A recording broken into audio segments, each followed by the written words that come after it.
Hello and welcome to Recommendations for My Otaku Spouse or Otafu Susume. I'm Jen. And I am Wesley.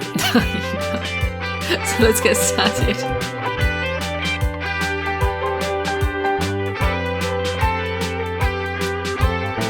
You're in a perky mood tonight? Yes. Yes, okay. So in this episode we're doing something kind of interesting because this isn't exactly a recommendation, or at least it became a recommendation after we already started watching it. So we're talking about Saihate no Paladin or Faraway Paladin, both the anime and the light novel, but only up to episodes 5 of the anime and volume 1 of the light novel. Yes. So if you haven't seen it and you're interested, go watch it or read it. We will mention some spoilers up through episode 5/volume 1. Is it available in the West as a volume? Yes, it is. It's translated by J Novel Club. Oh, well, there you go then. Yeah. I'm honestly surprised. Yeah. So this is your spoiler warning. But nothing beyond that. And the reason it kind of became a recommendation was because we were flicking through Netflix and Wes was like, oh, this looks interesting. And we started watching the anime and I was like, We weren't just looking through Netflix. We were looking through the season's episodes. That's true. We were specifically looking for new anime to watch from this season. Yeah, because to be honest, there wasn't much this season that jumped out and grabbed us. Beyond Dress Up Darling and Princess Connect Season 2. Yeah. Which we've already talked about on the podcast. Go listen to those episodes. Yeah, we watched Princess Connect Season 1, which was anime of the season, all seasons. And we talked about the manga for Dress Up Darling, which was manga of the year, all years. Yes. So we were like, oh yeah, we're definitely watching these two. And then we didn't really pay attention to much else. But we are watching, or did watch, part of Faraway Paladin. But by sheer coincidence, my book club said, hey, let's read. This month is Light Novel Club. Light Novel Month. There you go. Thank you. So we're going to read Faraway Paladin. So I was like, well, I might as well just read it in Japanese because we're already watching the anime in Japanese and it's good practice. はい、日本語で読みましょう。はい、日本語で読んだった。はい。But that said, I was actually slightly surprised when you told me it was a novel. Because one of the things that caused me to dismiss a lot of the shows this season yes. were light novels now have a reputation among Western weebs as having titles that aren't necessarily titles, but more elevator pitches of the summary. Yes, they're kind of what they say on the tin in a title. Yes. And so when I'm flicking through the season anime and you start to see titles that are 20 words long, those immediately go on my, I don't know if I really care about these pile. I don't know what the title is, but there's one anime that's airing right now that has a ridiculously long title and like one guy and 5 girls on the cover. And we both went, light novel, and skipped over it. You can just tell, right? Yeah. Like if I were to make a light novel title for things that we've reviewed recently, it would be something like, I was content to live my lives as a shepherd until a witch showed up and told me I'm the Dark One. And now I'm traveling to defeat the Dark One before I go crazy and destroy the world. Oh! Right? That would be the light novel title for Wheel of Time. Yes, it would. It absolutely would. Like, that's not even a parody at this point. That's just what it would be called. Yes. And so we started watching this, and then you told me it was a light novel, and I almost had this internal thought, and like, wait, are you sure? It's got an actual title. I know. And we went to the bookshop, and we picked up the light novel, and I was like, oh, wow. The artwork on this is really cool. It doesn't just have a scantily clad waifu to draw you in. It doesn't. The artwork actually looks like, Western fantasy. It has a very Western fantasy feel to it, but I think we'll get more onto that. And we don't say that in a way to be like Western fantasy is in some way superior to Eastern fantasy. Because if you listen to our last episode where we bitched about Wheel of Time. Last episode was Belle. Oh, it was. Okay, so if you listen to 2 episodes ago when we bitched about Wheel of Time, you know that, there is no way, it all depends on the individual story. But I am a little bit tired of Japanese man winds up in fantasy world and A, becomes really quickly okay with the idea of having slaves and sleeping with them, and B, have you ever actually tried soy sauce? Because it is amazing. What are you referencing there? I don't remember that. Like every fucking one ever. I don't know. I mean, in Slime, immediately he goes, I'm going to make a town, and we're going to have a bathhouse. Yeah. It's just, there's and always... then you see half of the town is like Japanese style and half of the town was Western style. I don't know how that happened because he's just a regular Japanese man. He doesn't know anything about architecture. I don't know. I don't care. But it's just... Yeah. Like, I'm a sumo wrestler in another world, which has a different title. His whole thing is about killing fantasy creatures and turning them into Chanko. So if you want to talk about the amazing powers of Miso... Wait. I thought... Wrestler in Another World was about capturing animals and keeping them as pets because he loves pets. We watched that anime. No, that was Wrestler. I'm talking about Sumo Wrestler in Another World. Oh, okay. And that's about killing animals and turning them into Chanko. So if you want to tell me about the wonders of Miso and that, it makes sense plot-wise. But if it's not part of your plot, I just don't care about Miso. So what other... that's one thing I wanted to ask you. What... We have, hinted that neither of us are huge fans of light novels or especially isekai. But that is partially because of these tropes. Like, what tropes do you particularly not like from these stories? Besides Miso and OP protagonists. I mean, OP protagonist is a reason to hate a lot of things, unless you're going to do something interesting with it. Like, I make no hidden secret that I really enjoy Superman. And Superman is the definition of an OP protagonist. But if it's just him around doing Superman stuff, it's kind of boring. You need to look into more of how to be a Superman. That's what I find more interesting, which they don't do. It's just quickly, I'm amazing, I'm going to make a harem. And I get tired of it really quick. My biggest issue with isekai novels usually is that they remind me a lot of a shonen manga series. And that they establish the setting, and then they go nowhere. And they take thousands of pages to go nowhere. Yes. And it's horrible. Yeah. That is my number one issue with isekai, is that you can walk into a bookstore and you'll see them on the shelf, and as soon as you see the fact that the series stretches over an entire shelf, you realize the author is just writing to fill pages. They don't have a story to tell. Yes. That is honestly my number one pet peeve about light novels, is you can tell, as you said, the author is just brain farting onto the page. It's deviant art for narratives, for stories. Especially when light novels like these come from Shousetsu Kani Naro, which is the Japanese website, let's become an author. And that's fine, because, it's essentially, it's like fan fiction, but original fiction. So it's something, which is stupid to say, because then it's not fan fiction, but... Which is absolutely fine if that's what you want to consume, but Jesus Christ, there's so much of it officially published. But if you're going to put it into print... Yes. You gotta, edit it. It's weird, because in manga, at least, as far as I know, the role of editor is more just someone who goes around acting as the whip to make sure that you're getting your weekly/bi-weekly chapter in on time. And making sure that it's an interesting story, because if it's not interesting, the manga's not going to sell, and then they'll drop you. Yes. But with light novels, I often wonder what the editor is doing. I don't think there is an editor. Because it's, I've read some where you could just sit there with a red pen and cut massive swaths of text to make something tighter and punchier that's still going to the same place. Yeah, 100%. I loved the anime for Log Horizon, and I tried to read... I was like, I'm going to read all the light novels because there are only 10... there were only 10. I think there's more now. I think there's 11 in the series. I think the light novels did finish. And I was like, I'm going to read the light novels. And I read the first volume, and nothing happened for 250 pages. Everything happened in the last 100 pages, and it was so boring, and I was so annoyed. But that single light novel was condensed in the anime into 4 episodes, which is exactly what happens here. The first volume of the light novel is condensed into 5 episodes. But... It's better be a big but, because...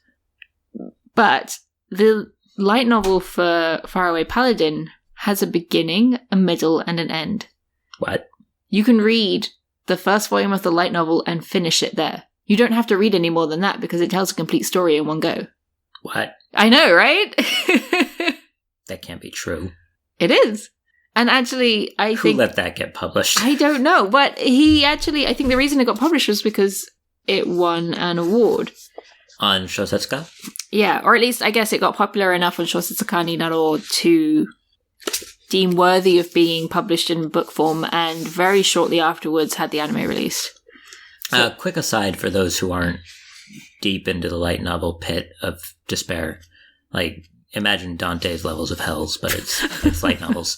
Shosetsuka ni Naro literally translates into let's be authors. Yeah. And I said that. Did you? I did. But I think you're explaining it clearer, so please carry on. And it is a place where people can just go online and they post their writings. And this, in my thoughts, in my viewpoint of it, the idea is people on train rides commuting can easily pull it up and read a new chapter while they're on the train on their phone. Hence, and then go to work. Light novel. Hence light novel. Is the idea that it's a quick read. In and out. And actually, interesting enough, in Japanese, noberu is different from shosetsu. Shosetsu means novel in a literary sense, and noberu means kind of light fiction. I guess what would be the equivalent in English? Like something very... Penny Dreadful. Penny Dreadful. That's a good way to put it, yeah. Yeah. But it's a modern Japanese version of it. Oh, there's another word for it that it's going to kill me. Dime store novel? Was that the old word we used to call them? I can't remember. I must have been really old. How old are you? Quiet you. No, there's like, because my old James Bond ones are like that, and I wouldn't call my James Bond one Penny Dreadfuls, but it's the idea that they're fun. They're meant to be consumed and left. Yeah. Yeah. Which I think is absolutely fine if that's what you like. Like, if you love light novels, then, fantastic. Like, I think you should consume what you enjoy. It's just that the two of us prefer narratives that have conclusions.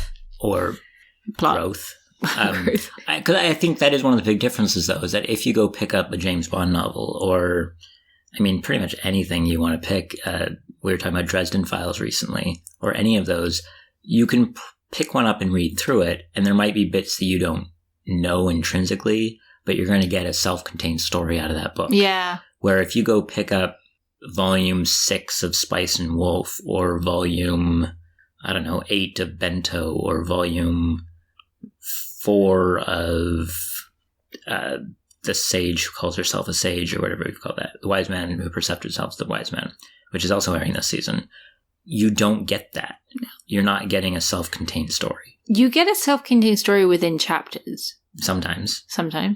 Or segments, I guess. But not volumes. Yeah. And so I was pleasantly surprised when Faraway Paladin novel had that. And that's one of the first things that jumped out at me. Actually, the second, obviously literally the first thing that jumped out at me was the cover, which is not like any other light novel I've seen. It doesn't look anime-ish. It looks more, as I said before, Western fantasy art style. There's not a waifu on the cover. There is not a waifu on the cover. And it's not brightly colored. It's pretty kind of bright. Yeah, but not in the same poppy. It doesn't look like an anime. Yeah. Yeah. And all the art inside the novel itself has a very similar style, except it's in black and white, so it's actually kind of hard to see what's going on. But it feels like an acrylic painting almost, or an oil painting. So that was one of the first things that jumped out at me. And there isn't a love interest, there isn't a heroine. So I do have to add a little nix here, is that there is one scene when the character gets drunk and he pervs on his surrogate mother, which is really awkward. He takes that lesson, he learns to never get drunk again. But it is like, did you have to do that? Yes. You were doing so well. Did they use that as an excuse to put artwork in the novel of the mother undressed? No, they did not put artwork of the mother undressing. Well, they did in the anime. They did because it's anime. Yeah, that's seems like a weird way to learn that lesson. Feels like you could have done other things. But yeah. It is what it is. Interesting enough, the author at the end in the afterword was saying how he was really, really worried about this doing well because there wasn't a heroine in the story. Well, you know what they say. Which we haven't actually explained what the story is. Don't do heroin, kids. Boo. Did you want to explain the story? sum up from the anime? So I haven't read the book. Yeah. I've only seen the anime. And I am about to expose my ignorance, I suppose, in a way. Because technically, this story is an isekai. Yes. This story is about someone from our world who dies and winds up in a fantasy world. With all his memories of his previous life. With all his memories of his previous life intact. Mm-hmm. Which normally would immediately put it on my shit list, as we were talking about at the beginning, right? Yeah. In the anime, they don't linger on that or harp on that or really make it an issue at all. Mm-hmm. You get a couple of scenes and a couple of episodes that hint at the fact that he's not just a kid who was being taken away to be a demon sacrifice, and that, you know, he was isekai'd. But unlike pretty much every other isekai, they don't make this into a massive plot point in what we've seen thus far, which I was really surprised about. But essentially, you get a kid who is found by 3 undead heroes, 3 undead warriors in a city devoid of life, and they kill the monsters that are going to sacrifice him, and they take in this child and raise it as their own. And you have the warrior Brad, and you have the mummy cleric Mary, and you've got the grandfather ghost Gus. And as they raise this child, they teach the child. Yeah, all 3 of them teach him. All 3 of them teach him. They teach him everything that, you know, a good child in the fantasy world needs to know. Swordcraft, magic, and just how to be a generally good person, which is Mary's job. How to clean, housework, how to pray. Yeah. Yeah, very important. All the important stuff. Yeah. And as he grows, he's getting to the point where, you know, he's thinking it's almost time for me to go out on my own and do this and that. Yeah, he's always known that when he hits 14, or maybe 15? 14 or 15, when he becomes an adult in this universe. Yeah. That's when he needs to leave. Yeah. And as he reaches that point, that's when the story turns up the heat a little bit. And you start to realize a deeper meaning. The reason his surrogate family are undead are, again, spoilers. Go watch the first 5 episodes. It's not that long. Read the novel. Read the novel. But they became undead by pledging themselves to Lord of the Undead, Stagnate, in order to watch over the seal holding the High King who's going to take over the world. It's basically the demon lord. Yeah. Of this universe. Yeah. But he's literally called the High King. Yes. And on him reaching of age, due to shenanigans, Stagnate comes to collect the souls of his surrogate family, which sets things in motion. Yeah. Yeah. I mean, that's honestly the plot. It's not anything amazing or complicated. It's not like Lord of the Rings level high fantasy. Lord of the Rings is an evil lich made a magic ring, and we better destroy it because he's going to take over the world. We're not talking... Yeah, but there's lots of different moving parts, and lots of things lots of things happen, and there's all kinds of plots and twists, whereas I feel like this story is a lot simpler, but it's really well executed. In the one book. I mean, the one book. From what they seem to be setting up, because as we said, it is a contained story, but from what they seem to be setting up as we go into further books, I get the feeling that you have a lot of room for things to get out of hand, but in a good way. Yeah. Not just in I'm going to spend 2 pages explaining the tax system of this new fantasy world. God, that's more like 20 pages describing like this.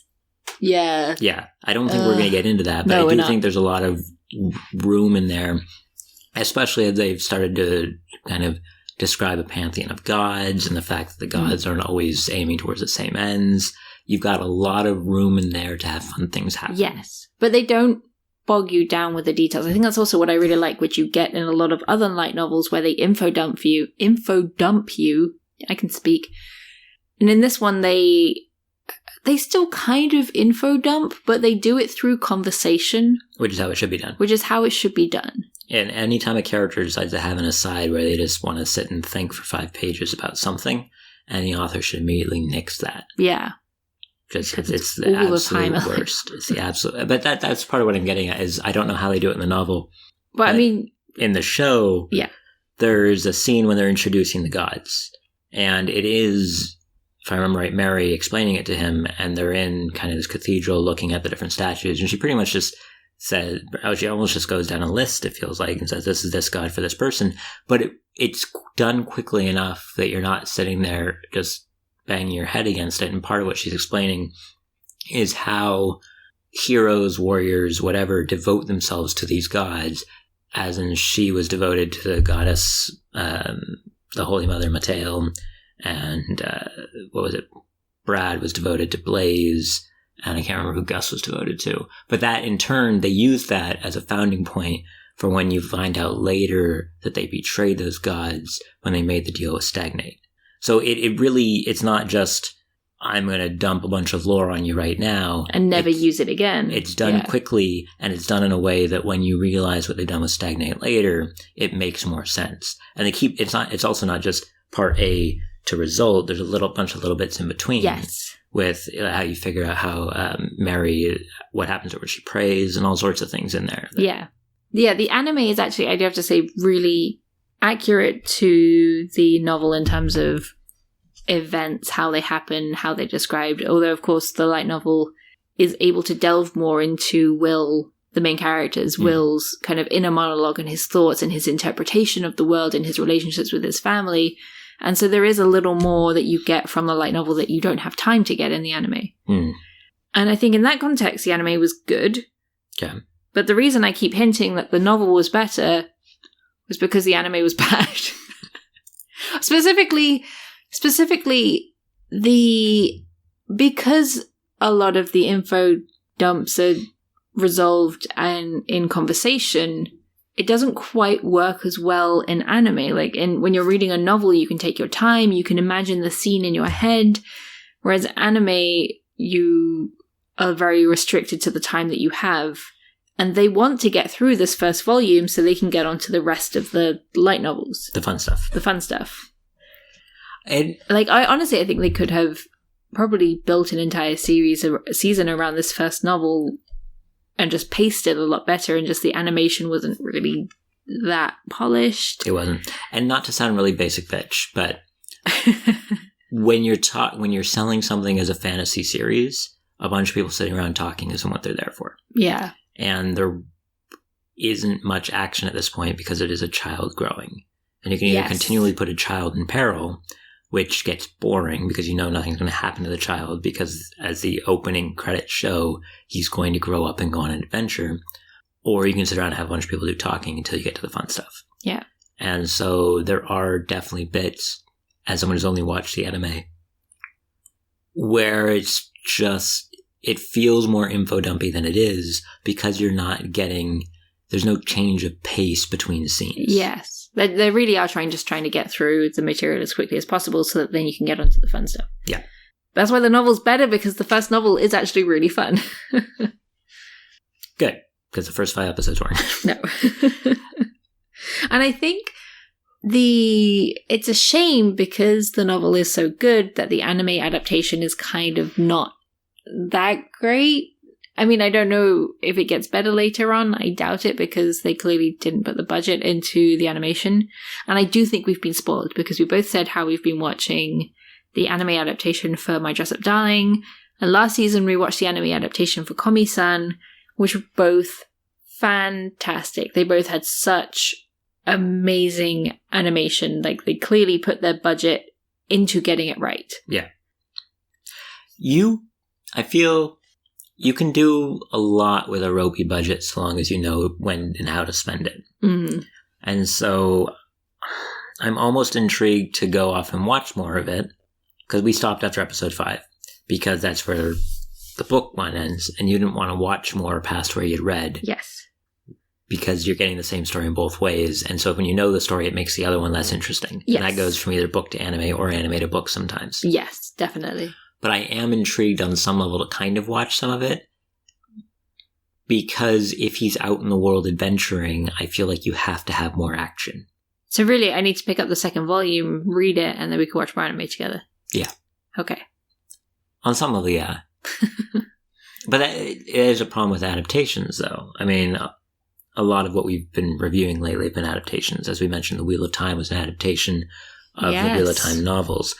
Belle was an adaptation of Disney's Beauty and the Beast. I don't think they meant for it to be an adaptation. They better have, because it was a scene-for-scene remake. Well, only parts of it. Only parts of it. But so it does raise an interesting question sometimes about adaptations or remakes, in that if you are deeply in tune with the original, or if the original is for some reason fresh in your mind, that will change how you interact with the remake or the adaptation.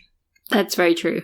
So I guess it's really hard to be pleased either way, because if you get something that's exactly the same as what you consumed, you're going to find faults with it because it is told through a different medium. So sort of like the Cowboy Bebop live action versus the anime.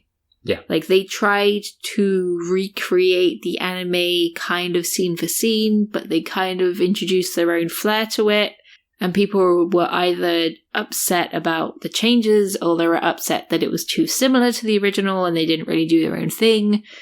And so with adaptations and with remakes, it's really hard to get it right. And you're never, ever, ever going to please everybody. Yeah.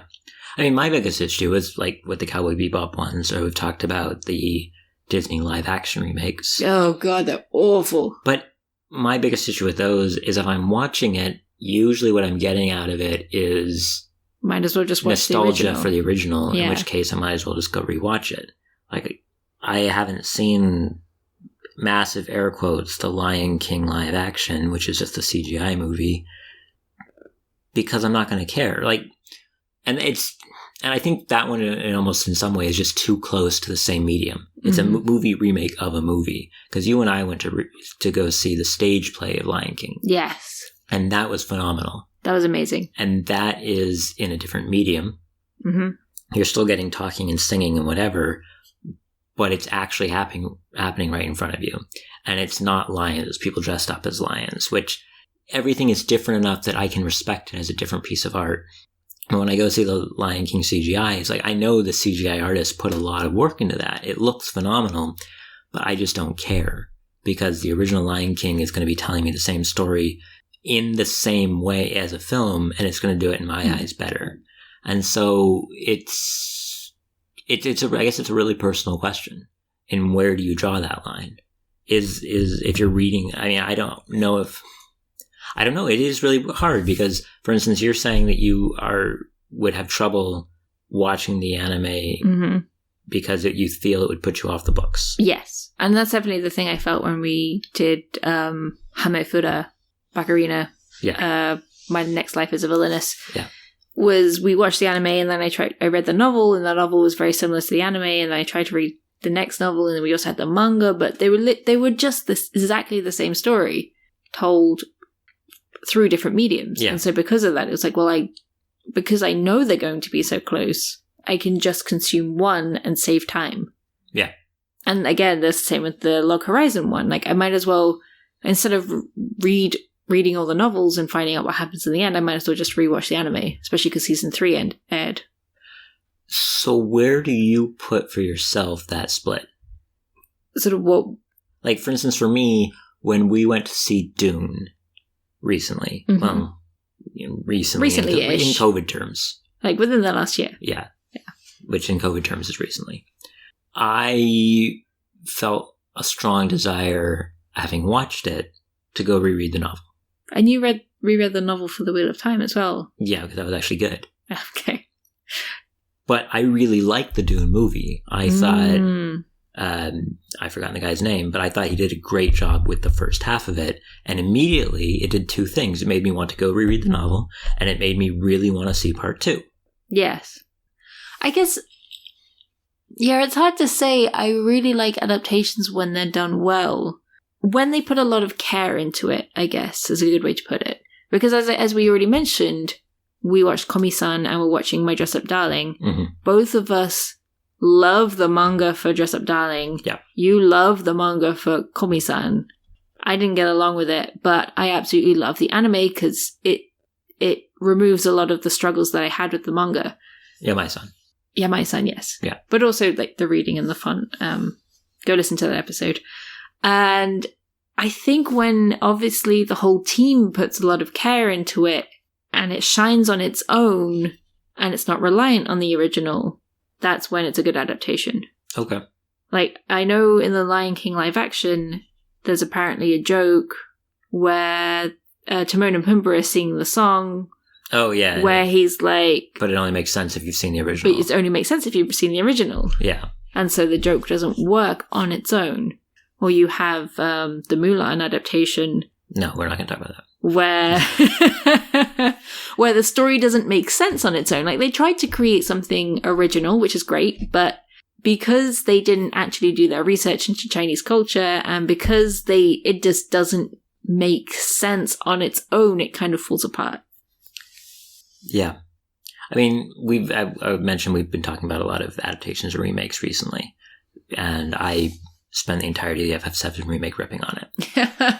we ranted about that for an hour too. Go listen to that episode. And that was because it didn't stand alone. It did not stand alone. It was confusing to people who had never played the original games, and it was confusing to people who had. Okay, so here's my question. Not to try to play gotcha or anything, but just because the topic interests me. Full Metal Alchemist. Yes. I've only seen Brotherhood. Yes. And I thought Brotherhood was really good. Oh, so good. Almost every time I see someone make a recommendation for how to watch Full Metal Alchemist, they say watch the first 12 episodes of the original anime and then go on to Brotherhood. And then go to Brotherhood. Yeah. Yeah. Is that... Yeah, that's accurate. That's accurate. So what do we... Is that because that's where it hits the original story in the original, which then you don't get in Brotherhood, because Brotherhood sticks closer to the manga? How, just... Yes and no. It's because the pacing for the first 12 episodes were really good, because that's a season of anime. Okay. About 12 or 13 episodes. Yeah. And so the pacing for those first 12 episodes was absolutely fantastic. But because it was so fantastic in the original, when they did Brotherhood, they didn't need to spend as much time on that section because it had already been done. And so those 12 episodes are condensed into 4 episodes in Brotherhood. So you get a lot of chapters that are next. Things are very rushed along, and so the pacing is kind of thrown off whack, which is why people say go watch the first 12 episodes of the original and then switch over to Brotherhood. Okay. You don't get the train. You don't get the train. The train is such a good...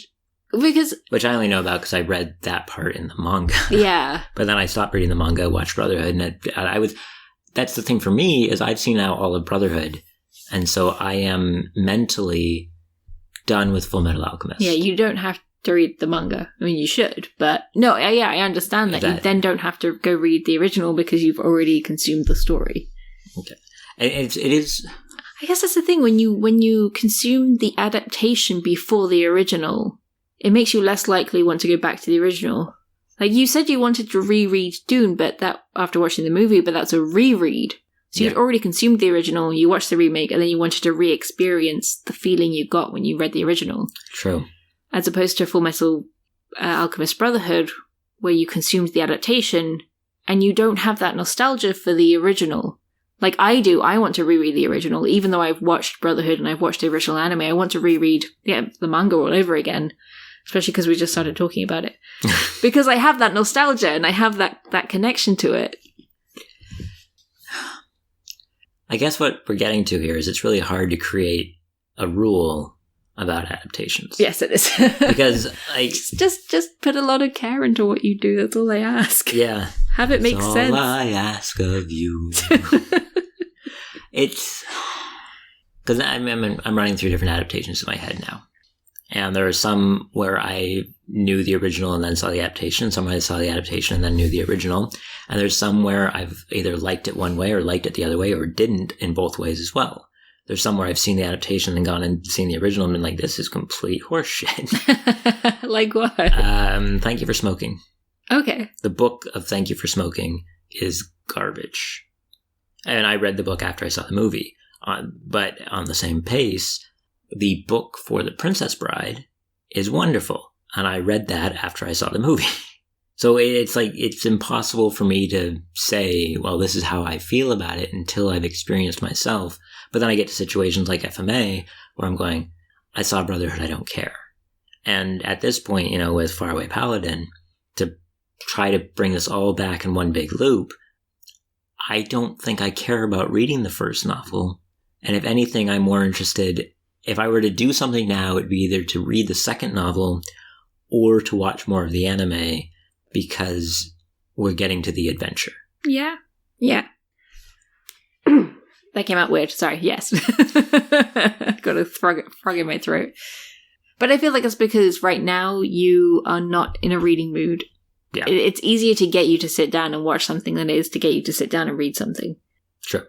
Especially because you got halfway through rereading The Hobbit and it's still got its bookmark right in the middle there. That's true, but that's also because that was right about when you got me a Kindle and I switched over to reading Black Company, so... Or Witches Abroad, which you also read halfway through. And then It's true. It's a lot easier to get you to sit down and watch something nowadays than it is to read something. Yeah. But that's not a bad thing. Like, the fact that, again, the anime adaptation is so close to in story terms, so close to the light novel, that you can just get the same experience out of it. Even if the animation is not. It doesn't have as much budget as some other shows, let's put it that way. So on a flip side, just to explore the topic more because I'm having fun doing it. Okay. Sometimes I feel like these adaptations are made entirely like For the sake of making money? To be very cynical, yes. Yes. No, they are. 100%. Like you were just saying, if you put care into an adaptation, it's a lot more obvious and it'll be better for it. You know, and things we were talking about. Care and money. Money definitely helps. Money's important, yes. But sometimes it feels like they're made just for the money. Yes. Like, I think, so you mentioned the Komi-san adaptation. Mm-hmm. One of the things that we both noticed in the Komi-san adaptation that we really liked was they added in jokes or comedy that you can only do in a visual medium that you can't do in a comic medium. Yes. I guess comics are still visual. I don't know what I'm talking about. But it's visual and audio. Emotion, yeah. They added things that you can do in anime that you can't do in manga, or you can't do as well in manga. And so, I mean, cynical me of saying, yeah, sure, it's all a cash grab to get people to go buy the volumes. And sometimes there was one we watched recently, which was really weird because as soon as the anime finished, like the manga came to an end, which usually isn't how it happens. I can't remember what it was. Oh, no. I remember but I don't remember what series it was. It was really weird because usually, especially when it's a Jump series or something to that Jump Champion Sunday series, the only reason they make an anime is to get people to buy more volumes of the manga. And then it ended and it was like, you timed that poorly, but oh well. Could it have? It wasn't Yakusoku no Neverland. I don't think so. No, but that did end. That did, and that ended really close to the coming of it. To the anime, yeah. But the manga, the mangaka for that also knew that they were ending it at that point. Yeah. Like everybody knew it was coming to an end.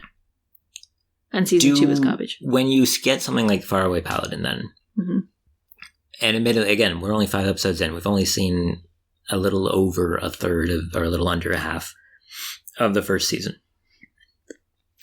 And it just has, like, when you see it and it's got the poor animation, I guess by default it makes it feel more like a cash grab, which is a shame. Because you can imagine the people working on it don't want it to be one. I feel like it could be a cash grab, but to me it feels more like we know this isn't going to sell because it's fantasy, therefore we're not going to put as much effort in.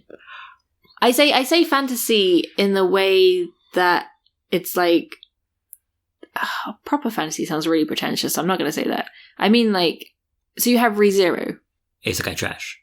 Yes. Yeah. But it got a lot of budget for the anime, and you could tell the anime was very entertaining. The light novel is a massive, like, it's super ridiculously popular. And 3 waifus. Every single time we go to, like, the crane machines at the arcades. Rem is still around, it's true. She is everywhere. She's almost like the new Miku. Because they just put her in a new outfit and slap her in a crane machine. Yes. And then sell her to fanboys. Yeah. And I think that's why the author of Faraway Paladin was like, I'm worried this isn't going to succeed because there's no heroine.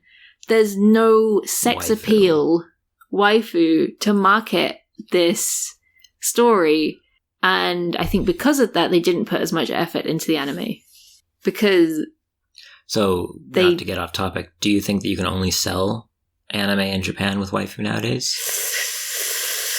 I think unless you're really lucky and you hit that sweet niche spot.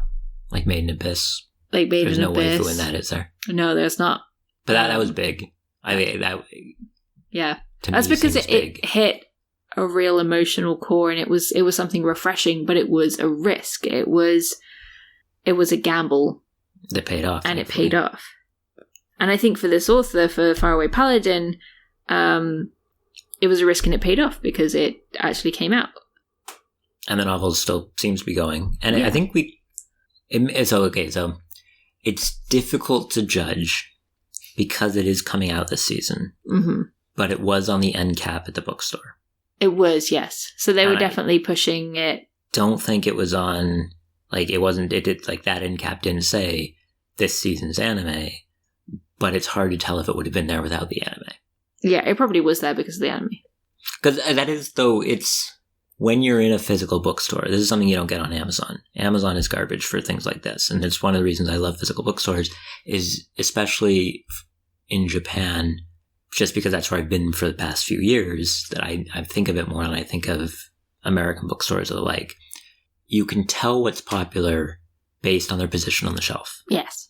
Like, we keep mentioning Dress Up Darling. Mm-hmm. When I bought the first 2 volumes of Dress Up Darling, because they dropped on the same day, it was a pain in the ass to find. Because it was sold out everywhere. I think we went to 5 or 6 different bookshops. No. The first one wasn't sold out anywhere. It just didn't exist anywhere. Oh, okay. Right. It was volume 3 where they were sold out everywhere. Volume 3, all of a sudden, it got a display and animate. Volume 3, it was, front-facing. It had end cap displays. It was hit, and it couldn't be found. But the first 2 couldn't be found because they didn't exist. And that was... whatever, a year and a half before the anime was even a twinkle in someone's eye. So that is something that I would say, became organically popular. But that is, of course, just laden to the brim with waifu.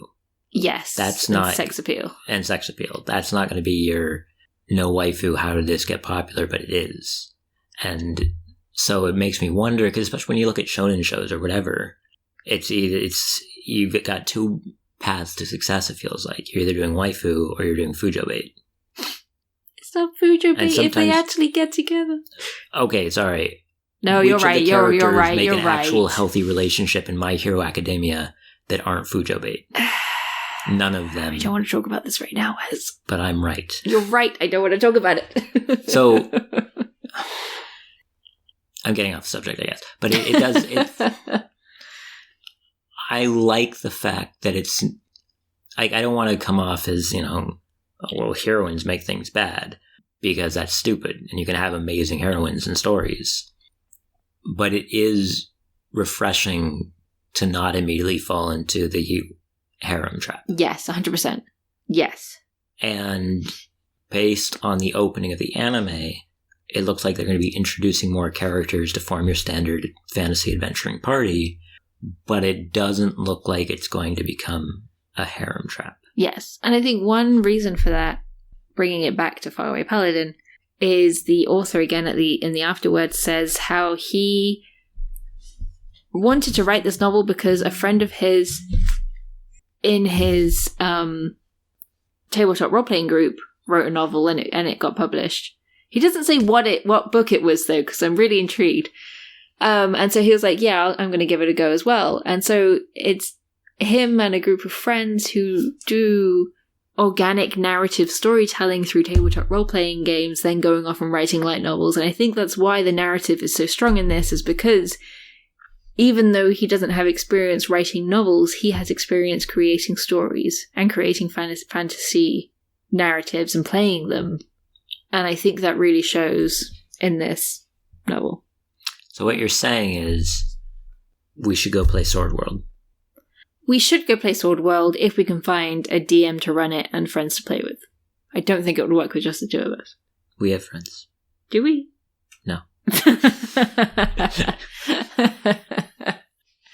We have as many friends as we have listeners. Hi, Kenny. Hi, Kenny.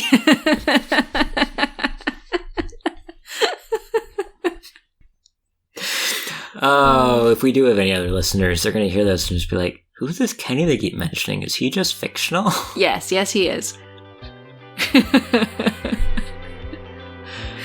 But I think that's a good place to wrap up. Yes. Yes. Well, thanks for listening to us ramble. I was Jen. I was Wesley. You can find us on Twitter at AnyBruceCreative. Or at our website, anybrucecreative.com. And we'll catch you next time. Thanks for listening. Thanks. Bye.